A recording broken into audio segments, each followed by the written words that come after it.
I'm about to confess is the reason I haven't slept properly in over a year. It's the reason I sit in my car some nights and just cry. Like a child, like the fool I truly was. For context, call me Marcus, and this is my story. Hi besties, you're welcome back to my channel. If this is your first time here, my name is Pressy Patrick. Here I read out true life stories about people's experience. If this is what you like, please consider subscribing to my channel, like this video, share with your loved ones, and turn on the notification bell so that whenever I post, you'll be the first to get notified. Now let's get started. Everything I'm about to tell you happened between the ages of 31 and 36. What should have been the best years of my life? The years when a man is supposed to be building something solid, something real, a foundation. Instead, I was busy burning mine down. For context, I'm not a bad-looking guy. I was told that a lot in my 20s. And I'll be honest, I let it go to my head more than it should have. I had a decent job in a company. I dressed well. I drove a decent car. I was, by most standard, what people would call a catch, and I knew it. That's the problem with knowing something like that. It gives you the false sense that you deserve the best of everything, that you should never have to compromise, that settling is a sin. I didn't come from wealth. My parents were working class people. My father drove a bus for 20 years. My mother sold food from a roadside store.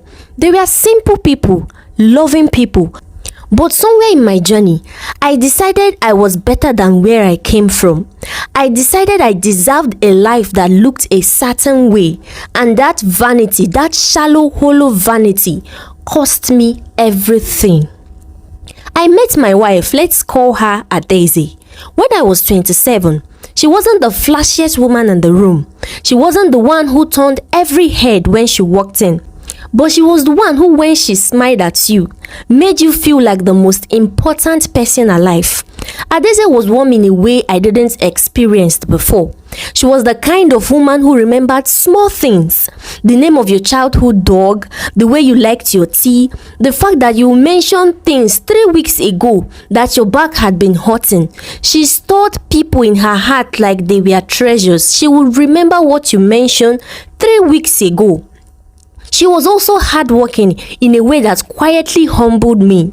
She ran a small catering business from home, nothing massive. She supplied food to offices, cooked for small events, took orders on weekends. She woke up at 5 in the morning and was often still packaging food by 9 at night.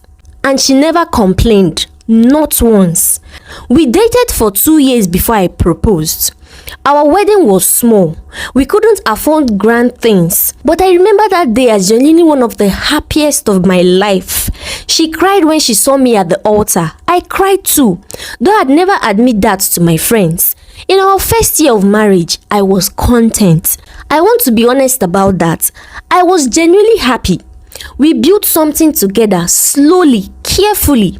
She kept growing her catering business. I got promotion at work. We moved into a better apartment. We talked about the future constantly. How many children we wanted. Where we would eventually buy land. What kind of life we were going to build. And then she got pregnant. And everything began to unravel. Not because of her, but because of me. My wife's pregnancy was not easy. She had severe morning sickness in the first trimester. She was exhausted all the time. The business she had worked so hard to build had to slow down significantly because she simply couldn't stand in the kitchen for hours the way she used to. She gained weight as a pregnant woman, and her body changed in ways a body changes when it's carrying a life inside it. I should have seen it for what it was, a miracle. A woman pouring out herself to bring our child into the world. Instead, something ugly woke up inside me. I started noticing things I hadn't noticed before. Or maybe I started caring about things I hadn't cared about before. The way her face had filled up, the stretch marks forming on her sides, on her tummy, the heaviness on how she walked, the exhaustion that made her less present, less attentive to me. I'm even ashamed to even write this. I was thinking about myself while my wife was growing a human being. I didn't say anything. I kept my feelings buried, even from myself, for a while. I told myself I was just stressed, that it was normal to feel the distance between a husband and a pregnant wife, that things would go back to normal after the baby came. But then, our daughter was born. She was born on a Tuesday morning just after 6 a.m. And when the nurse placed her in my arms for the first time, I felt something enormous move through me. She was small and red-faced and absolutely perfect. And she looked at me with those dark, searching eyes, like she was already trying to figure out who I was. I loved her instantly, completely, without question. That part was never the problem. The problem was what happened in the months after. My wife did not lose the pregnancy weight quickly. Some women do. They seem to bounce back in weeks, like their bodies were just briefly rearranged. My wife was not one of those women. Her body had worked hard and it was taking its time recovering. She had gained a significant amount of weight during the pregnancy, and 6 months after our daughter was born, she still carried most of it. She was also exhausted in a deep bone level way that new mothers carry. She was breastfeeding, waking up twice a night with the baby, still trying to revive her catering business in whatever small windows she had. She barely slept, barely had time for herself, and God help me, I began to resent her for how she looked. What? I know how that sounds. I know. I am not writing this to defend myself. I am writing this so that any man reading it can see the ugliness I couldn't see in myself and turn back before it's too late. There was another thing. My wife began growing facial hair. It wasn't heavy, it was fine, sparse, but it was noticeable, mostly along her chin and jaw. She noticed it herself and was embarrassed by it. I later found that it was hormonal, a common post-pregnancy condition that many women experience. Her body's hormones were still calibrating. Her doctor told her it would resolve on its own, but I didn't know that then, or maybe I did know and didn't care. What I remember is the way I looked at her and felt, how I hate myself for saying this. Not by her as a person, not by who she was, her laugh, her kindness, the way she loved our daughter with every breath in her body. But what I saw in the mirror, by the way my life looked, that was my first mistake, letting the mirror become my only measure of value. It was as if the devil was waiting for a perfect time to get into my life. And then I met a lady. Let's call her Stephanie. I met her at a work conference. She was in marketing for one of the companies we partnered with. Tall, slim, carefully put together. The kind of woman who seemed to have been assembled specifically to be noticed. She was slim and curvy. And I noticed her. We exchanged numbers professionally. That's what I told myself. Business contacts, nothing more. The first 3 months, it really was just messages, work related, occasionally funny, slowly drifting into something warmer.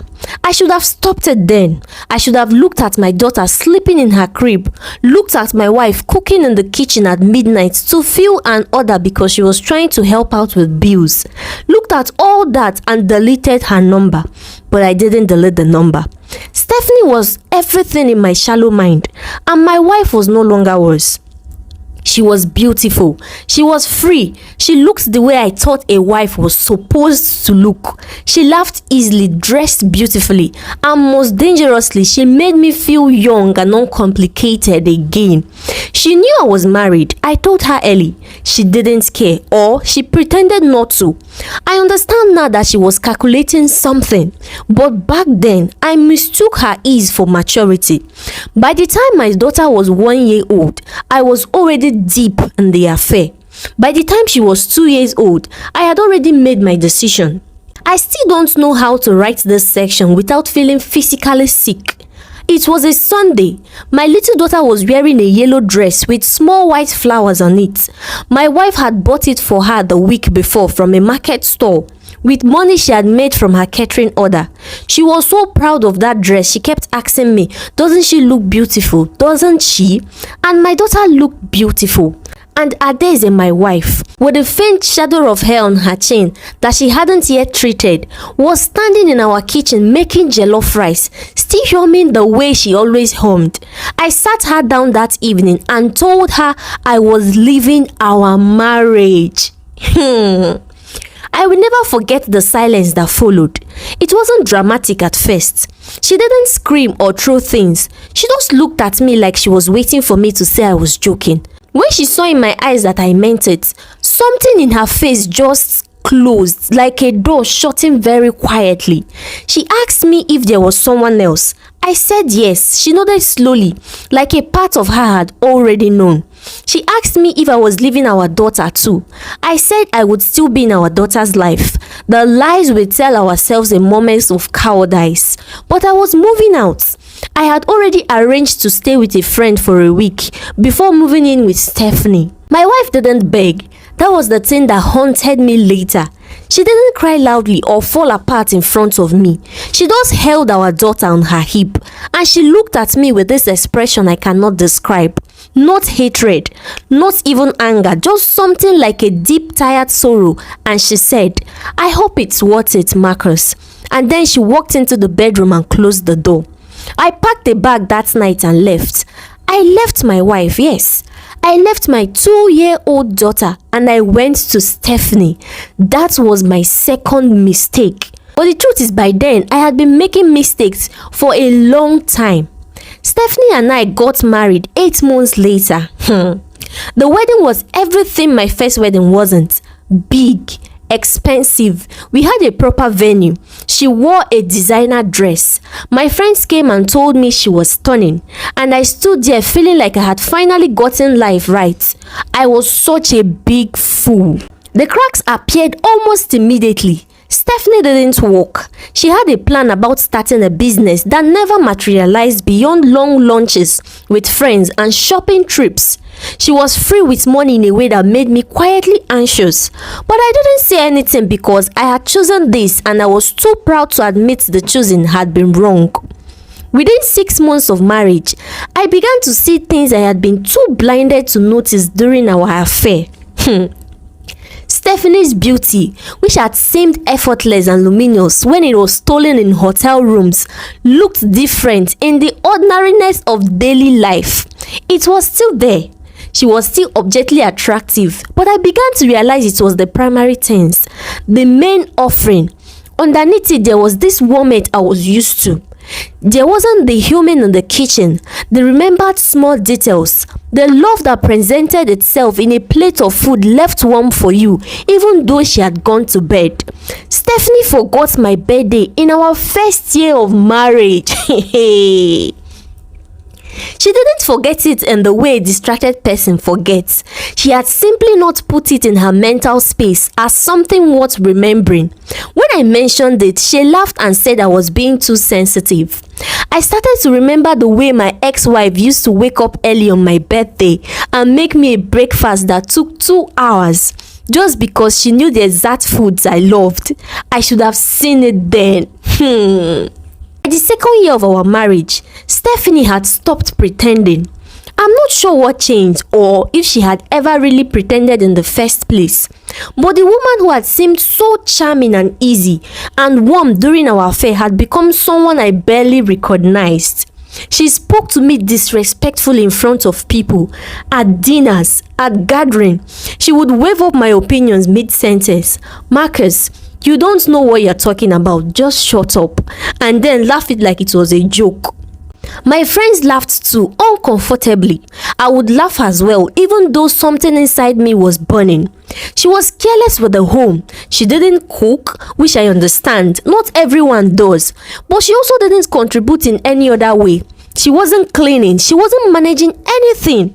She had redefined herself as a guest in our marriage, and I was the host. Meanwhile, she spent consistently, generously on herself. There was a particular incident on our second anniversary when I suggested we go somewhere quiet, just the two of us, a small restaurant. She told me she had already made plans with her friends for that evening and I could join in if I wanted. But she wasn't canceling. I sat alone in our apartment that night, the anniversary night, eating food I had ordered for myself, and thought about my ex-wife with tears in my eyes. For the first time, I let myself really think about her. And then, like a slow flood rising through the floor, came the question I had been avoiding for 2 years. What have I done to myself? We were 3 years into the marriage when the subject of children became impossible to avoid. I wanted to be a real father to my daughter, but access had become complicated. Adeze's lawyer had been clear. My visitation was structured, and rightly so, given how I had left. I saw my daughter on scheduled weekends, and each time I did, she was beautiful and healthy and growing, and I would hold her and feel a grief I couldn't name. I wanted more children. I had assumed stupidly, without any conversation, that Stephanie would want children too. She didn't, or she wasn't ready, or she had decided without telling me that it wasn't something she was currently interested in. Every time I raised it, she gets angry. We are still young. We have time. Why are you rushing things? 3 years, no child, no growth, no building. Meanwhile, my money was going. My peace was gone. My dignity in my own home had been quietly removed, piece by piece, until I was a stranger living in a beautiful hollow apartment, watching someone spend what I earned while she told me I was too sensitive for having feelings about it. I started losing sleep. I started losing weight. That I left my ex-wife for how she looked, and the life I chose was eating me alive from the inside. And in that thin, exhausted, regret-stoked state, I decided to see my dear ex-wife. So now she's your dear ex-wife. I told myself it was about my daughter. I told myself I just wanted to check in, see how things were, make sure my daughter was okay. That was all. That was the story I gave myself on the drive across the town. But I knew, somewhere in the honest, buried part of me, I knew exactly where I was going. I hadn't told Adeze I was coming. I drove to the old neighborhood. She had moved, I knew that. But I had the new address from my lawyer's documents. And I parked outside the gate. It was a Saturday afternoon. I sat in the car for almost 20 minutes before I had the courage to get out. And then the gate opened and she walked out. I almost didn't recognize her. Not because she looked bad, because she looked extraordinary. My ex-wife had lost weight. Not in a way that looked desperate or punishing, but in a way that looked healthy and aimed. She was glowing. She wore a simple dress, her hair natural and full, and she walked with something I hadn't seen in her before, a confidence that wasn't borrowed or performed. It rose from somewhere deep inside her, like water from a well. She was laughing at something on her phone as she walked through the gate. She looked free and happy, and something in me, something raw and primal and terrible, broke completely open. She had put herself back together without me, better than she was before, and I was the one who was falling apart. Then she saw me and the laugh stopped. Her face didn't collapse into emotion.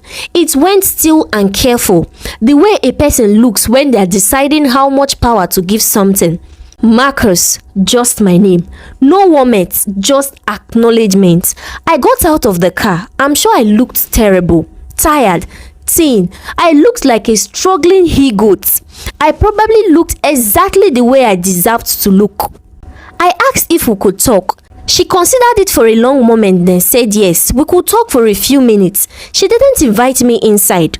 We stood by my car and I talked. I told her I had made a mistake. I told her I had been wrong about everything. I told her that I missed her warmth, her work ethics, her goodness, the way our home had felt when she was running it. I told her she had been a better wife than I had ever deserved, and I had been too blind and too shallow to see it. I told her I wanted to come back. She listened to all of it. She didn't interrupt. When I finished, she was quiet for a long moment. Then she said, Marcus, I prayed for you genuinely for a long time. I asked God to let you come back. I cried for you in ways you would never believe. I held our daughter and told her that her father loved her, even when every part of me was angry.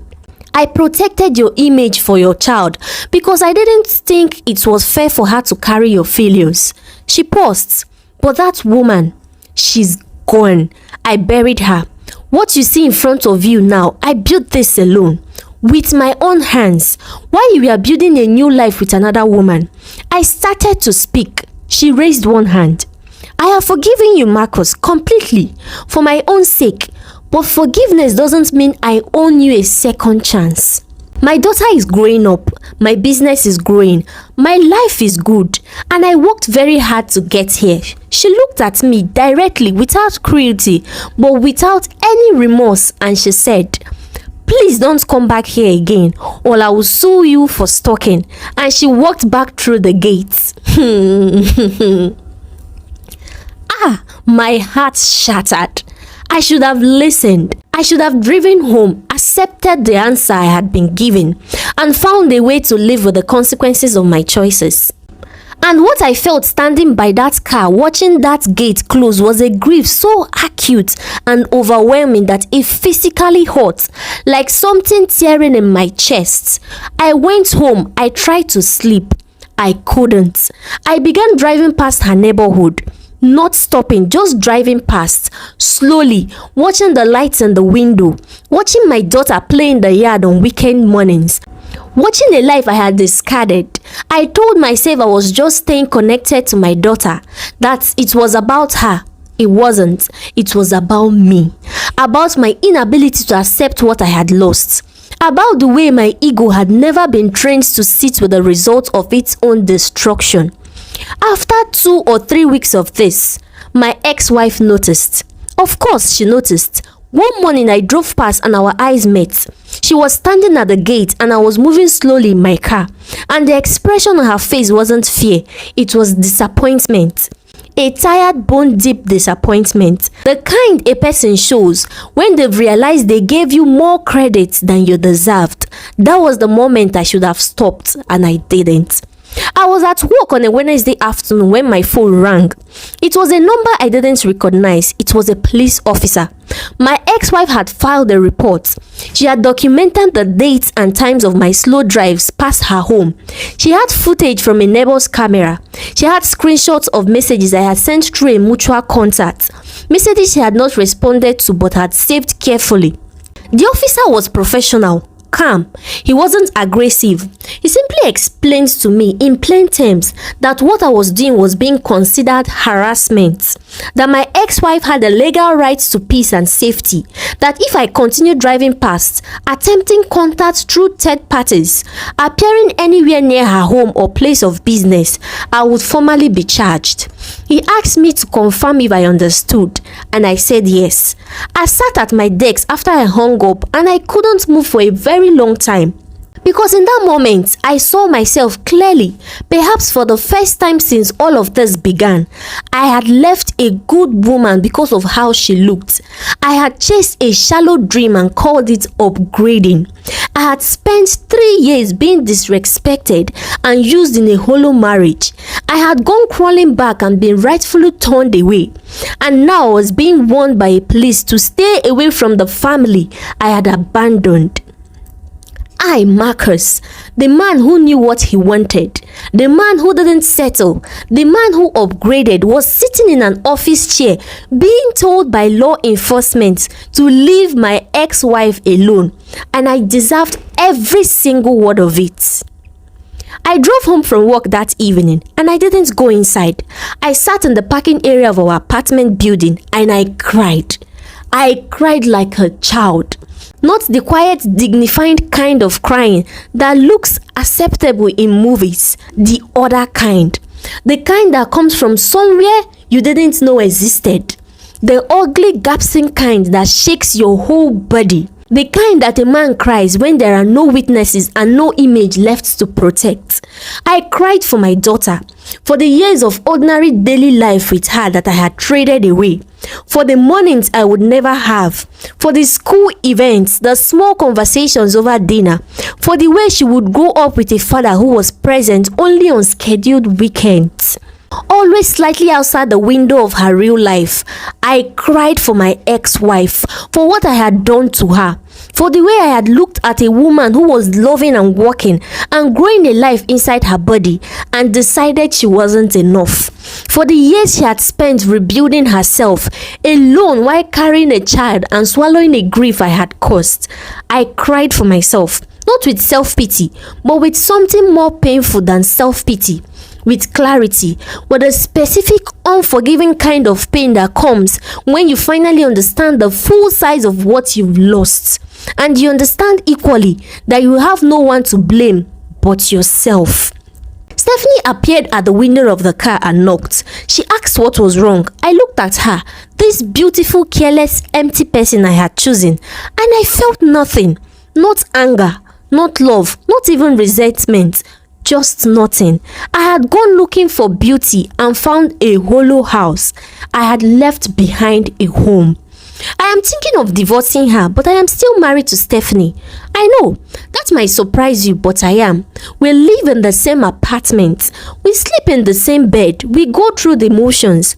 I don't know what she feels. She has never been particularly transparent about feeling anything deeply. And I suspect she doesn't know what I feel, because I stopped showing it long ago. I see my daughter on alternating weekends. She's 5 now, bright and loud and funny in specific ways that makes something ache in your chest, because you know you're only getting pieces of it. She seems happy. Adaeze has raised her beautifully. My daughter loves me, I think, in the way children love a parent they don't fully know yet, openly, without question, because that's how children are. I pray she still loves me when she's old enough to ask questions. My ex-wife's catering business is thriving. From what I understand, I don't know the details. I don't seek them anymore. Not after the call from the police, but I hear small things through our lawyers when we communicate about my daughter, and she's clearly doing well. She has moved on. She deserves to. I have not. Not because I'm still in love with a fantasy of the past. I think I'll finally burn that down completely. But because I am living in the consequences I built with my own hands, and I am not sure how to find my way out. I have considered leaving Stephanie many times, but there is a particular kind of paralysis that comes with having already left one marriage poorly. You become afraid of what another living says about you, afraid of becoming the man who walks away from everything. I am telling this story anonymously because I am not brave enough to say it with my name attached to it. Maybe one day I will. But I am telling it because I need someone to hear it. And because maybe there is a man reading this who is standing where I stood 6 years ago, who is looking at his wife and seeing what isn't there instead of what is, who is measuring the woman who loves him against some image in his mind that has no weight, no warmth, no real substance. I want to say this to that man as clearly as I can. The woman who shows up at 5 a.m. in the morning, the woman who hums to herself in the kitchen, the woman who remembers small things and builds slow and loves quietly, that woman is the rarest thing you will ever have. And you will not know that until you have lost her. The weight will go, the hormones will settle, the exhaustion of new motherhood will lift, bodies will change and recover. But a woman's heart, once it has closed to you, truly closed, not in anger but in peace, does not easily open up again. My ex-wife did not hate me. That was the most painful part. She had simply moved past me like water around a stone, smoothly, completely, without any visible scar, and I was left holding the stone. I don't know how this chapter of my life ends. Maybe Stephanie and I will find something real between us, though I confess I am not hopeful. Maybe I will eventually build the kind of life I can look back on without this weight in my chest. Maybe my daughter will grow up and understand one day what happened and will choose to forgive me, or maybe not. Maybe the consequences of certain choices simply lives with you. Maybe there are doors that close and stay closed, and the best you can do is accept that and learn to build something honest from wherever you are standing. What I know is this: I am tired of the man I choose to be when I thought choosing was free. It was not free. It cost me everything. So I want to ask you this, and I am asking sincerely because I genuinely want to know. Was there any coming back from what I did? Or did I seal my own fate the night I walked out of my marriage? And to the women who have been through something like what my ex-wife went through, what do you want men like me to know? Drop it in the comments. I'll be reading every single one of it. Wow, what a long story. Should I say this is karma? Anyways, what do you think about the story? Please drop your thoughts in the comment section. Thank you so much for watching, and please remember to like this video and share with your loved ones. I'll see you in my next video. Bye.